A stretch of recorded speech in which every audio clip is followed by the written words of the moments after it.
Hello everyone, कैसे हो आप सब। आई होप आप सब अच्छे होंगे। मैं भी यहाँ बिल्कुल अच्छी हूँ। और ये मेरा ब्लॉग है संडे का। और आज मेरी थोड़ी तबीयत ठीक नहीं है तो मैं ज़्यादा कुछ दिखा नहीं पाऊँगी आप लोगों को। बस थोड़ी बहुत कुछ रेसिपीज़ बनाई है। आज 2 रेसिपी शेयर करने जा रही हूँ मेरे ब्लॉग में, तो आप प्लीज़ एंड तक देखना बिना स्किप किए हुए। यहाँ मैं बना रही थी तिल के लड्डू। और मैंने तिल को भून लिया था और उसको पीस लिया था। यहाँ पे फिर मैंने गुड़ को बारीक बारीक टुकड़ों में ढाल के मेल्ट होने के लिए यहाँ रख दिया था उसको। जब तक ये मेल्ट हो रहा था तब तक मैंने सारे जो तिल थे उनको मैंने पीस लिया था और गरम गरम ही गुड़ में मिक्स कर दिया था। क्योंकि जब गरम गरम ही डाल देते हैं ना तो अच्छे से इसमें मिक्स हो जाता है, वरना तो फिर लम्स पड़ जाते हैं। इस वजह से मैंने पहले इसको गरम गरम में ही मिक्स कर दिया था। और मैंने आज थोड़ा उसको घोल टाइप में मतलब बारीक पीसा है और फिर लड्डू बनाए हैं मैंने। देखते पहले पिछली बार जब मैं बनाई थी तो साबुत तिल के बनाई थी, उनको थोड़ा पीसा था। और इस बार मैंने थोड़ा पीस के बनाया। मम्मी ने बताया था कि बहुत अच्छे बनते हैं इस तरीके से अगर लड्डू बनाओगे तो मैंने इस प्रकार से ही लड्डू बनाए थे। और आपको पता ही है कि सर्दियों में तिल के लड्डू खाना कितना इम्पोर्टेंट होता है। और अपन ये सब चीज़ें सर्दियों में ही खा सकते हैं। वैसे तो आप लोग भी ज़रूर बनाए होंगे, कमेंट करके ज़रूर बताना किस किस ने बनाए। ये देखो मेरे लड्डू तैयार हो गए थे और हो गई थी बिल्कुल शाम शाम का नज़ारा। बाहर जाते ही मैंने देखा वाह इतना शानदार नज़ारा था ना, तो मैंने सोचा क्यों ना आप लोगों को भी दिखाया जाए। तो बिल्कुल लालिमा छाई हुई थी और सीरियसली बहुत ऐसा मन लग रहा था कि यहीं बाहर बैठ के बस ऐसा ही नज़ारा हो, ऐसे ही देखते हैं इस नज़ारे को। वैसे टाइम हो रहा था 6:30 तो फिर बजे मेरा का। बस तो हो बस गया। मैं फिर मैंने बत्ती सोचा कि अभी लेट हो रहा है, चलो दिया अंदर बत्ती चलते हैं करूँगी और अभी फिर अंदर जाके, दिया फिर बत्ती मिलती हूँ करते मैं हैं। आपसे। तो फिर दिया बत्ती का टाइम हो गया था ना, तो फिर आपको भी पता है दिया बत्ती लेट नहीं करनी चाहिए, टाइमली दिया बत्ती कर लेनी चाहिए। तो यहाँ मैंने बत्ती कर ली अपनी।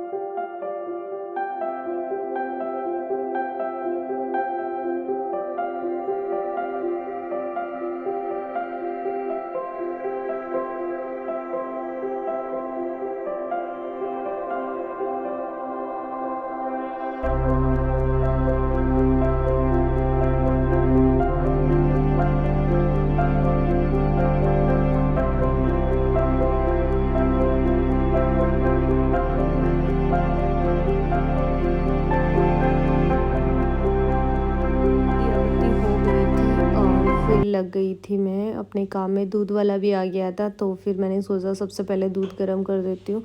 और आज वैसे भी मेरी तबीयत ठीक नहीं है तो फिर मुझसे ज़्यादा काम नहीं हो पाया और आप लोगों के साथ मैं इतना रूटीन शेयर नहीं कर पाई। क्योंकि जब तबीयत ख़राब होती है तो आप लोगों को भी पता है कि बस मन करता है कि जल्दी जल्दी काम निपटा लो और रेस्ट कर लो। तो इस वजह से मैं आज मेरा कोई ज़्यादा बड़ा ब्लॉग नहीं है, तो मैं शाम का ही रूटीन आपके साथ शेयर कर रही हूँ आज भी। आप लोगों को भी पता है कि जब तबीयत ख़राब होती है कुछ भी अच्छा नहीं लगता। तो फिर मैंने यहाँ पे कैसे जैसे करके मैं काम कर रही हूँ। और यहाँ काम करते करते मैंने दूध लगा दिया था। फिर सोचा चलो तैयारी कर लेते हैं शाम की डिनर की। तो मैं आज बनाने जा रही थी पालक पनीर। तो यहाँ फ्रीज से मैंने पालक और पनीर को निकाल दिया था। पिछले वीडियो में मैंने दिखाया था आपको कि ये पालक मैंने दिखाया था आपको कि मैंने घर पे ही पनीर बनाया था ये। तो ये जल्दी जल्दी मैंने पालक को अच्छे से साफ़ कर लिया था। वैसे ज़्यादा गंदा तो था नहीं, पहले मैंने एक बार वॉश करके रख दिया था इसको।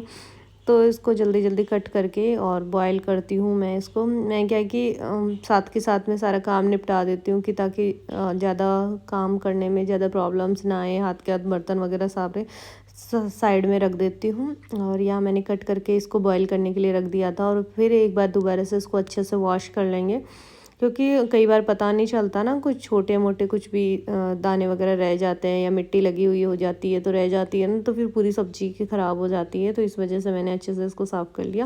और यहाँ देखा तो दूध भी निकलने वाला था तो जल्दी से इसको बंद किया गैस को। और फिर मैंने यहाँ गर्म पानी डाल के पालक को थोड़ी देर भिगो के रख दिया था कि ताकि ये अच्छे से मिक्स हो जाए। मैंने बॉयल नहीं करती, मैं इसको गर्म पानी में भिगो के रख देती हूँ अच्छे से। फिर उसी के बाद में इसको पीसती हूँ, इसका पेस्ट बनाती हूँ। तो यहाँ मैंने पालक को भी रख दिया था साइड में। और अभी कर लेते हैं पनीर की तैयारी। तो अभी पनीर को कट कर लेते हैं थोड़ा। तो ये आप देख सकते हो मैंने यहाँ पनीर को छोटे छोटे टुकड़ों में बना लिया था। और पता है जो होममेड पनीर होता है ना, उसका टेस्ट अलग ही होता है और बिल्कुल सॉफ्ट सॉफ्ट सा बनता है, ऐसा भी नहीं कि हार्ड बनता है। कई बार जैसे नींबू वगैरह से अपन फाड़ते हैं ना, तो वो तो हार्ड बनता है, लेकिन जो सिट्रिक एसिड से फाड़ते हैं ना तो बहुत सॉफ्ट बनता है ये। तो खाने में भी बहुत टेस्टी था। यहाँ पे ये कट हो गया था पूरी तरीके से। आज तो मैं बिल्कुल धीरे धीरे काम कर रही थी, क्योंकि मुझे आपको भी जब तबीयत ख़राब होती है ना तो बिल्कुल भी अच्छा नहीं लगता, कुछ भी अच्छा नहीं लगता काम कुम करना। लेकिन क्या करे भाई, हाउसवाइफ की मजबूरी है कि घर के काम तो निपटाने हैं ही। तो यहाँ फिर मैं पेस्ट बना रही थी। प्याज और हरी मिर्च का मैंने पेस्ट बना लिया था ग्रेवी के लिए। और आप लोगों को पता ही है, आप शक्ल से भी आज तो लग रहा होगा कि मेरी तबीयत बहुत ज़्यादा ख़राब है। तो आप लोगों को पता ही है कि एक हाउसवाइफ की ज़िम्मेदारी तो ऐसी ही होती है, अगर हम निभाएं तो भी ठीक, नहीं निभाएं तो भी ठीक, चाहे बीमार हो चाहे कुछ भी हो, काम तो भाई हमें करना ही पड़ता है, कोई नहीं आता हमारी हेल्प के लिए। तो यहाँ मेरी ग्रेवी बन चुकी थी, मतलब पीस चुकी थी। अब कर लेते हैं तड़के की तैयारी। तो मैंने इसको साइड में रख दिया था मिक्सी को पीसते ही। तो फिर मैं यहाँ स्टार्ट हो जाती हूँ अपने तड़के के लिए। मेरे को क्या है कि जो काउंटर टॉप है ना, बिल्कुल खाली खाली सा अच्छा लगता है। जब तक ये भरा भरा सा रहता है ना तो मुझे चैन नहीं आता। तो फिर मैंने दूध वगैरह को साइड में रख दिया था ताकि मुझे स्पेस मिल जाए थोड़ा। और यहाँ फिर मैंने ऑयल डाल के पनीर को थोड़ा भून लिया था। और कुछ लोग वैसे कच्चे भी बनाते हैं, मैं यहाँ थोड़ा सा फ्राई करके बनाती हूँ इसको। तो जब तक थोड़ा सा गोल्डन कलर ना हो जाए इसका, तब तक मैं इसको थोड़ा सा पका लेती हूँ तेल के अंदर। तो आप लोग भी ऐसे ही करते होंगे। तो यहाँ देखो ये बन चुका था, बिल्कुल अच्छे से फ्राई हो गया था। उसके बाद में मैंने और इसी ऑयल के अंदर थोड़ी सी तेज पत्ता और साबुत लाल मिर्च का तड़का लगा दिया था। उसके बाद में ये देखो मैंने ग्रेवी डाल दी थी बिल्कुल। और ग्रेवी को थोड़ी देर पकाने के बाद उसमें डाल दिया था मैंने ये पेस्ट, जो मैंने पालक का जो पेस्ट होता है वो डाल दिया था। उसके बाद में मैंने जो भी सूखे मसाले हैं वो डाल के, और ये देखो पका लिया था। वो थोड़ा मिस हो गया, क्लिप शूट नहीं हो पाई अच्छे से। तो उसके बाद में मैंने ये देखो कितना सॉफ्ट तरीके से ये बन के रेडी हुआ है। इसमें मैंने एक घी का चम्मच और मलाई भी डाली थी। उसके बाद में आटा लगा लेते हैं। आप वैसे कुछ लोग आटे में नमक नहीं डालते भाई, हम नमक डालते हैं। और यहाँ थोड़ा गर्म पानी डाल दिया था, मेरा हाथ भी जल गया था इसी बीच में। तो फिर मैंने थोड़ा ठंडा पानी मिक्स करके इसको आटे में वापस लगा लिया था। ये देखो मैंने आटा लगा के तैयार कर लिया था। और जब गर्म पानी में आटा लगाते हैं ना तो बहुत ज़्यादा सॉफ्ट आटा लगता है। ठंडे पानी में तो आजकल हार्ड हो जाता है, क्योंकि सर्दी इतनी हो रखी है ना। वैसे तो अभी कम ही होने जा रही है सर्दी, सुबह शाम हो रही है, दिन में तो नहीं होती आजकल सर्दी। किस किस के मौसम बिल्कुल चेंज हो गया है, प्लीज़ कमेंट करके ज़रूर बताना। यहाँ मेरा तवा भी रेडी हो गया था। तो सब बच्चे को और हस्बैंड को भूख भी लग गई थी। तो और आपको पता ही है पालक पनीर की सब्ज़ी बनते ही सबको भूख लगने लग जाती है भाई।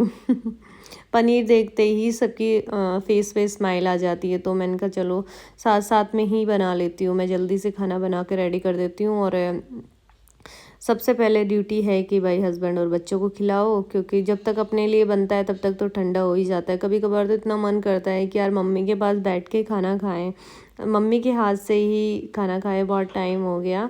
तो जब भी खाना बनाती हूँ और जब ठंडा हो जाता है ना तो दिमाग में यही चीज़ आती है कि यार एक मम्मी के पास ही अपन है जो गरम गरम रोटियाँ खा सकते हैं। तो यहाँ मैंने हस्बैंड को बेटे को डिनर करवा दिया था और बारी थी अब मेरी। तो यहाँ फिर मैंने भी अपना डिनर कर लिया था। यहाँ टीवी चल रहा था, तो माँ बेटे दोनों देख के यहाँ टीवी देख रहे थे। इसके पापा थोड़ा बाहर चले गए थे वापस वॉक करने के लिए। तो यहाँ हम दोनों ने भी अपना लंच फिनिश कर लिया और डिनर फिनिश कर लिया है। चलो जी, खाना पीना हो गया है और अभी कर लेते हैं थोड़ी साफ़ सफाई। पहले सबसे पहले बर्तन साफ़ करती हूँ, फिर उसके बाद मैं स्लैब साफ़ करती हूँ, फिर मिलती हूँ आपसे। और काम कुम हो गया था और अभी मैं जा रही थी नीचे ये कैंपर रखने के लिए, क्योंकि हमारे यहाँ क्या है कि पानी आता है कैंपर का। और आप सबको जैसे पता ही है कि पंजाब का पानी ज़्यादा ख़राब है, इस वजह से हम लोग कैंपर मंगवाते हैं। तो फिर सुबह वो जल्दी आ जाता है ना, इस वजह से फिर मैं नाइट में ही रख देती हूँ। तो मैं जितना शूट कर पाई, और तबीयत ख़राब थी इस वजह से मैं इतना ही शूट कर पाई। आई होप आप सबको अच्छा लगा होगा मेरा blog. Thank you so much. Please like comment share and subscribe करना ना भूलें। और ये हमारे शाम का नज़ारा।